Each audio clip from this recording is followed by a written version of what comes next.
வணக்கம் தோழர்களே, welcome to data coaches. நான் உங்கள் ஈஷன்.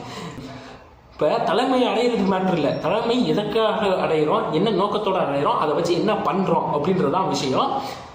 அது திருமாவர்களுக்கு இருக்க அரசியல் மெச்சூரிட்டியில் அவருக்கு தெளிவாகவே தெரியும். அதை அவர் சீராக பண்ணி கொண்டிருக்கிறார். அவரோட பயணம் இங்கே சமூகத்தின் மாற்றம், சமூகத்தில் அனைவருக்குமான அங்கீகாரம், அதை நோக்கிய பயணத்தில் அவர் தெளிவாக இருக்கிறாரு. இன்னைக்கான இடையூறுகள் என்னவா இருக்குது, அதுக்கு இங்கே அரசியல் மாற்றம் என்னவாக இருக்கணும், அரசியல் நகர்வு என்னவாக இருக்கணும் அப்படின்றது அவருக்கு நல்லாவே தெரியும். ஸோ அவர் அதை தான் பண்ணி கொண்டு இருக்கிறார். ஸோ இது ஆதவத்து நான் பேசின பேச்சு. அப்புறம் நம்ம அண்ணன் விஜய் அவர்களை பற்றி பேசுவோமா? அவர் என்ன பேசியிருக்காருன்னு பார்ப்போமா? எடுத்து வச்சிருக்கேன், நோட்ஸ் எடுத்து வச்சிருக்கேன், இருக்கு பார்ப்போமா? பேச ஆரம்பிச்சா என்ன சொன்னதான் பனையூர் பண்ண யாருன்றதை நிரூபிச்சு விட்டார். Favourite holiday destination New York city, blah blah blah blah blah. அண்ணே, பக்கத்து ஊரில் இருக்க தடாவுக்கே பிளான் தானே போட்டுக்கிட்டு இருக்கிறேன். ரொம்ப நாள் பிளான் போட்டு இப்போ தான் கூர்க்கே போயிட்டு வந்தேனே அப்படின்ற மாதிரி பல விஷயங்கள் இருக்குது. எனக்கு ஃபேவரட் டெஸ்டினேஷன் இந்தியாவை தாண்டியே பெருசாக இல்லை. அப்படிப்பட்ட நிலைமையில தான் இங்கே இருக்க பெரும்பாலான சாதாரண மனிதர்களின் வாழ்க்கை இருக்குது. உங்களுக்கு அதை பற்றினா புரிஞ்சுக்கிறதுக்கெலாம் அறிவு இருக்கணும். அறிவு இருந்தால் பனையூருக்கு நிவாரணம் வாங்கிக்கோங்கன்னு சொல்ல மாட்டீங்க. இப்படிலாம் பண்ணிவிட்டு அம்பேத்கரை தூக்கி வச்சுட்டு பேசுகிறீங்க. ஓகே, அதில் எனக்கு எந்த வித மாற்று கருத்தும் இல்லை. ஏன்னா இந்த நிகழ்ச்சியில் 1008 பிரச்சனைகள் இருக்குது. அவங்க பேசினதுலாம் 1008 பிரச்சனை இருக்குது. அரசியல் மாநாடாக அவங்க நடத்தினதுலாம் எனக்கு பிரச்சனை இருக்குது. ஆனால் முக்கியமான ஒரு விஷயம், அந்த ஸ்டேஜில் ஜஸ்டிஸ் சந்துரு இருந்தார், அப்புறம் ஆனந்த் தெல்தும்பே இருந்தாங்க. இந்த மாதிரி இல்லாமல் அம்பேத்கரை பற்றின இன்ட்ரோ அங்கே இருக்குது. அம்பேத்கரை பற்றின பேச்சை விஜய் பேசுகிறாரு. அவர் வாயால் வெயிட்டிங் ஃபார் விசாவை பற்றி பேசுகிறாரு. இது ரொம்ப முக்கியமான ஒரு விஷயம். இது பாராட்டத்தக்க விஷயம். இது நிறையா பேர்கிட்ட, நிறைய இளைஞர்கள்கிட்ட கொண்டு போய் சேர்த்துறோம். ஆனால் என்ன பிரச்சனைனா, இந்த தலைவர்களை அவங்க பார்ப்பாங்களா, அவங்க யாருன்னு அவங்க தெரிஞ்சுப்பாங்களா, அம்பேத்கரை பற்றி படிப்பாங்களா, பெரியாரை பற்றி படிப்பாங்களா, அப்போ அவனுக்கு அரசியல் தெளிவு வந்துடுமா? அப்போ அண்ணனுக்கு என்ன பிரச்சனை இருக்கும்?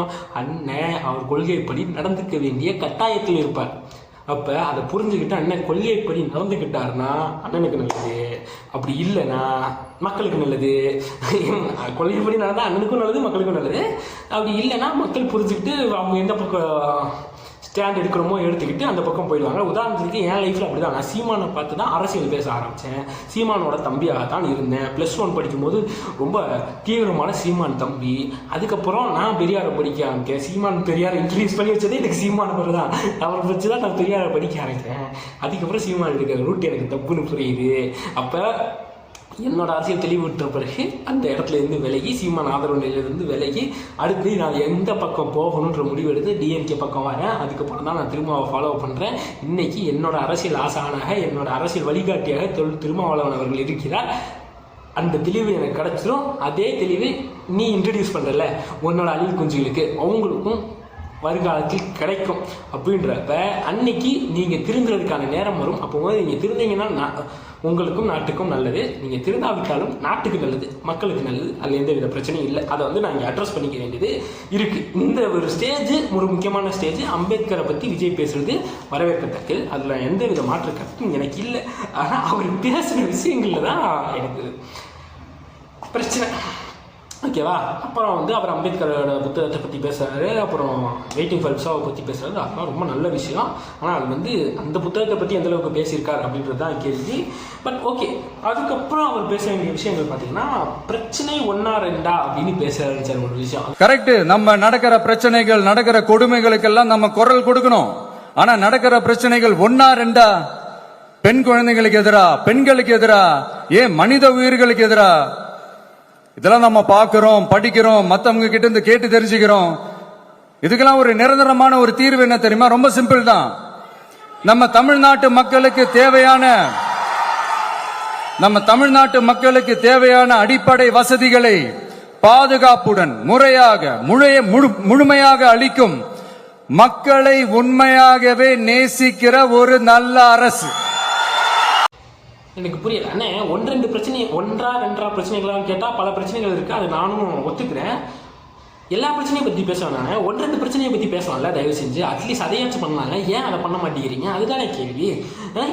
பெண்களுக்கு எதிராக நிறையா பிரச்சனைகள் நடக்குதுன்றீங்க. அதுக்கு ஒரே தீர்வு இங்கே இருக்க மக்களை நேசிக்கக்கூடிய ஆட்சி அமையணுன்றீங்க. பெண்களுக்கு எதிராக பிரச்சனை நடக்கிறதே ஒன்றால் தானே. சினிமா ஃபுல்லாக பெண்களுக்கு எதிராக டைலாக் வச்சுட்டு பெண்களோட உடம்பு ஆபாசப்படுத்தி பேசிட்டு மிசோஜினிஸ்டிக்காக நடந்துக்கிட்டு உன்னோட ரசிகர்களை காஜியாக மாற்றி வச்சுட்டு இவ்வளோ வேசையை பண்ணி வச்சுருக்க சமூகத்தில் இவ்வளோ சீர்கேடுகளை நீங்கள் பண்ணி வச்சுருக்கீங்க.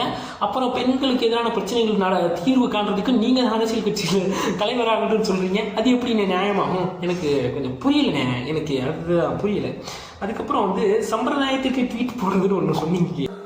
சம்பிரதாயத்துக்காக அறிக்கை விடுறதும், சம்பிரதாயத்துக்காக நானும் மக்களோட மக்களா இருக்கிறேன்னு காட்டிக்கிறதும், சம்பிரதாயத்துக்காக மழை தண்ணியில நின்று போட்டோ எடுக்கிறதும்,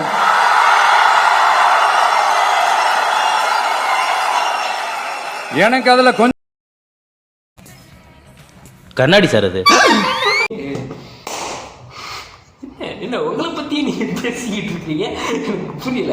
நீங்கள் தானே சம்பிரதாயத்துக்கு ட்வீட் பண்ணிட்டு இருக்கிறீங்க. களத்தில் நிற்கக்கூட தயாராக இல்லாமல் பனையூர் பண்ணையாராக இருந்துக்கிட்டு பனையூர் வீட்டுக்கு நிவாரணப் பொருட்கள் வாங்கிட்டு போங்கன்னு நீங்கள் சொல்லிட்டு நீங்கள் சம்பிரதாயத்துக்காக ஃபோட்டோ எடுத்துக்கிறாங்க அப்படின்ற டைலாகை உங்கள் வாயால் சொல்லலாமானே? என்னென்ன நியாயம் இது? கொஞ்சமாச்சு நம்ம என்ன பண்ணிட்டுருக்கோம் அப்படின்ட்டு செல்ஃப் அனாலிசிஸ் பண்ணிவிட்டு மேடையில் என்ன பேசுகிறோன்றதை பேசணும். இப்படி முட்டாள்தனமாக தவறு கொஞ்சம் கூட உடன்பாடே இல்லை. பட் என்ன பண்றது, நம்மளும் சம்பிரதாயத்துக்காக சில நேரத்தில் அந்த மாதிரி செய்ய வேண்டியதா போயிடுது. என்ன பண்றது, சம்பிரதாயத்துக்காக பண்றாங்க. ஆனா நீ சம்பிரதாயத்துக்கான விஷயங்களை மட்டும் தானே பண்ணிக்கிட்டு இருக்க. அதுதானே நானும் பிரச்சனைன்னு சொல்றேன். அதாவது நான் என்ன சொல்ல வரேன்னா, மக்களோட உரிமைகளுக்காகவும் அவங்களோட உணர்வு பூர்வமாக இருக்கணும். என்ன ஒவ்வொருத்தரும் அவங்க குடும்பத்துல ஒருத்தனா நினைச்சிட்டு இருக்கிற அவங்க தமிழ்நாட்டில் அவங்களுக்கு எங்க என்ன பிரச்சனை நடந்தாலும் அவங்களோட உரிமைகளுக்காகவும் அவங்களோட உணர்வு பூர்வமாக இருப்பேன். எப்பவுமே அப்படிதான் இருப்பேன்.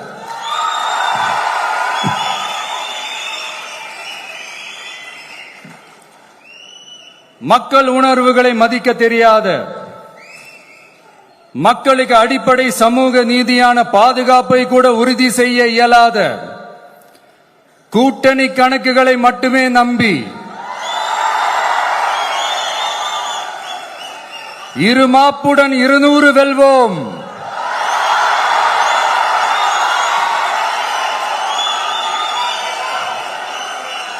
என்று எகத்தால முழக்கமிடும் மக்கள் விரோத ஆட்சியாளர்களுக்கு ஓகே போதும் இதெல்லாம் மாசு நினைச்சு பேசிட்டு இருக்கீங்களா? அதுக்கெல்லாம் அந்த மஞ்சள் சோப்பு துண்டு போட்டு ஆடிட்டு இருக்கான் பாரு, அவன் தான் அடிப்பான், நான் அடிக்க மாட்டேன். என்ன சொன்னீங்க? சம்பிரதாயத்துக்காக ட்வீட் போடுறதை பற்றி பேசுகிறீங்க. அதுக்கப்புறம் மக்கள் உணர்வுகளை புரிந்து கொள்ளாத ஆட்சின்னு சொல்கிறீங்க. அப்புறம் மக்கள் உணர்வுகளை புரிந்து கொண்டு மக்களுக்கான பிரச்சனைகள் எங்கே எப்போ நடந்தாலும் அந்த இடத்துல நான் இருப்பேன்னு சொல்கிறீங்க. என்னண்ணே இது எதையுமே பண்ணாமல் இருப்பேன்னு சொல்கிறீங்க. இது வரைக்கும் நீங்கள் என்ன பண்ணிட்டீங்க? பிரச்சனை நடந்துச்சு, அங்கே போகலை. அப்புறம் அவங்களுக்கு பிரச்சனையாக என்ன தேடி வாங்கன்றீங்க. அப்போ மக்களோட உணர்வுகளையும் நீங்களும் புரிந்து கொள்ளலை. மக்கள் அங்கேருந்து வரமாட்டாங்க. அவங்களுக்கு அங்கே அவன் இருக்கிற இடத்துல வீடு இடிச்சு போச்சு, பிள்ளைங்களுக்கு பிரச்சனை ஆயிடுச்சு, குடும்பத்தில் இருக்கவங்களுக்கு பிரச்சனை ஆயிடுச்சு, அந்த இடத்துல இருப்பான், அவனுக்கு அதுதான் முதன்மையாக இருக்கும். இங்கே நிவாரணம் வாங்க முடியாதுன்ற உணர்ச்சியை கூட புரிஞ்சுக்க முடியாத தற்கொலையாக நீங்கள் இருக்கிறீங்க. அப்புறம் சம்பிரதாயத்துக்கு ட்வீட்டு போடுறது செய்கிறது எல்லாம் நீங்கள் தான் பட்டிருக்கீங்களே தவிர இங்கே இருக்க எல்லாம் களத்தில் நிற்காமலே களத்தில் நிற்கிறவங்க சம்பிரதாயத்துக்கு ஃபோட்டோ எடுக்கிறாங்க அப்படின்றத நீங்கள் எப்படி சொல்லலாம்? எவ்வளோ முட்டாள்தனமான பேச்சாக இருக்கிறது அப்படின்றத நீங்கள் உணர்ந்து கொள்ள வேண்டியது இருக்குது. கொஞ்சம் அதை சரி பண்ணிவிட்டு ஃப்யூச்சரில் கரெக்டான நடவடிக்கைகள் எடுத்தால் நல்லா இருக்கும் அப்படின்றது தான் என்னோட கருத்து. அதுக்கப்புறம் எல்லாத்துக்கும் மேலே கடைசியாக இருமாப்போட 200 சீட்டு ஜெயிச்சிருவோன்னு சொன்னாங்கன்னு சொன்னீங்களே, அவங்களுக்கு ஒரு ஸ்ட்ராங்கான கட்டமைப்பு இருக்குது, ஃபவுண்டேஷன் இருக்குது. அதை வச்சு அவங்க ஒரு யூகத்தில் அவங்களால 200 சீட்டு எடுப்பாங்க அப்படின்றத திமுக சொல்றாங்க. உங்ககிட்ட என்ன இருக்குட்டு 4 அணில் குஞ்சுகளை ஃபாலோவர்ஸை வச்சுக்கிட்டு நான் 2026 சிஎம் ஆயிடுவேன் இருமா போல நீங்கள் எதை வச்சு பேசுறீங்க? கூட்டணி கணக்கு இருக்குன்னா அவங்களுக்கு இடதுசாரிகளோட ஆதரவு இருக்குது. இங்கே இருக்கிற அரசியல் புரிதலோடு இருக்க மக்கள் அவங்க பின்னாடி நிற்கிறாங்க. அவங்களுக்கான ஓட்டு எப்பயுமே ஒரு சேஃபாக இருக்கும். கூட்டணியின் மூலமாக அவங்களோட ஓட்டு இன்னும் வலுப்படும் அப்படிங்கிறது நமக்கு நல்லாவே தெரியும். ஸோ உங்களோட இருமாப்பு என்னவா இருக்குது, உங்களோட இந்த ஸ்டேட்மெண்ட்டுக்கு என்ன காரணமாக இருக்குது, நீங்கள் என்னத்தை பிடுங்கிட்டீங்க, உங்களுக்கு என்ன அறிவு இருக்குன்ட்டு நீங்கள் இதெல்லாம் பேசலாம் அப்படின்றத கேட்டு இந்த வீடியோவை முடிக்கிறேன். நன்றி, வணக்கம்.